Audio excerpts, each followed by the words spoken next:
Bonjour mesdames et messieurs, bienvenue dans ce flash d'information. Le président de la République, Alassane Ouattara, a regagné Abidjan dans l'après-midi d'hier, vendredi 26 juillet, après avoir pris part à Monrovia à la célébration du 172e anniversaire de l'indépendance du Libéria. À sa descente d'avion, vous pouvez le voir là en image, le chef de l'État a été accueilli par le vice-président de la République, Daniel Kablan-Duncan, et plusieurs membres du gouvernement.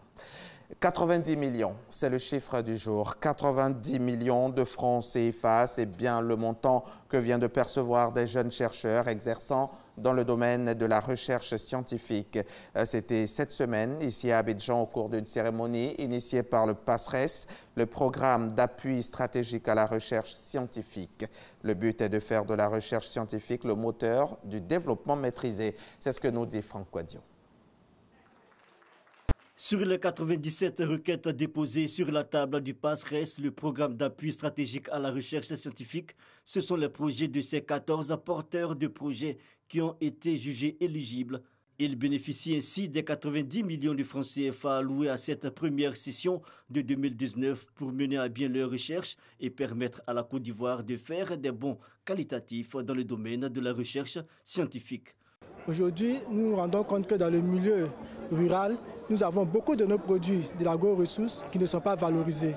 L'objectif de mon travail aujourd'hui, c'est de valoriser une partie de ces agro-ressources afin d'aider les producteurs à améliorer leurs revenus. Nous sommes convaincus qu'il ne peut y avoir de développement dans ce pays que si nous décidons d'investir dans le savoir. Car il n'y a pas de développement sans savoir, sans savoir-faire endogène. Nous disons que si nous décidons d'investir dans la matière grise, dans la promotion des cerveaux ivoiriens, à coup sûr nous aurons des retombées bénéfiques pour le développement de notre pays.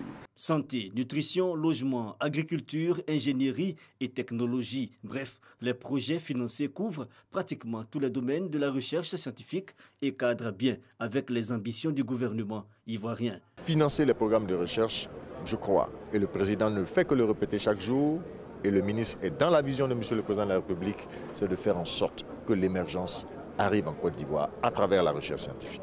Créé en juin 2007, le PASRES est un programme de soutien à la recherche scientifique, fruit de la coopération ivoiro-suisse. Sa capacité de financement des projets scientifiques sera bientôt renforcée par la mise en œuvre du FONSTI, le Fonds pour la science, la technologie et l'innovation.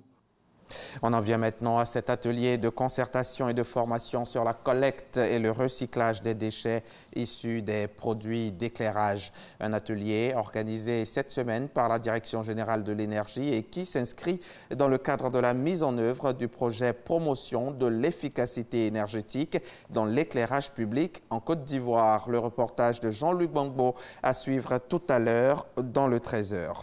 En RDC, le Front commun pour le Congo, FCC, la plateforme Pro-Kabila et la coalition CAP pour le changement de Félix Tshisekedi ont annoncé ce 26 juillet un accord pour la formation d'un gouvernement. Une annonce qui intervient 6 mois après l'investiture du nouveau président. Le chef de l'État, Félix Tshisekedi, et Joseph Kabila ont vraisemblablement joué un rôle important dans l'aboutissement de ces négociations pour qu'enfin un gouvernement de coalition soit mis en place incessamment.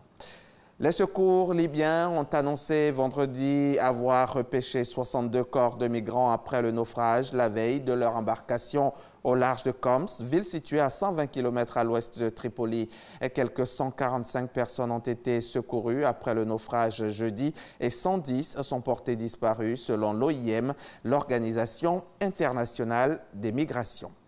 Dans une victoire importante pour Donald Trump, la Cour suprême lui a accordé vendredi 26 juillet, hier donc, le droit d'utiliser 2,5 milliards de dollars du budget de l'armée pour construire 100 km supplémentaires de murs à la frontière avec le Mexique, en Californie, en Arizona et au Nouveau-Mexique.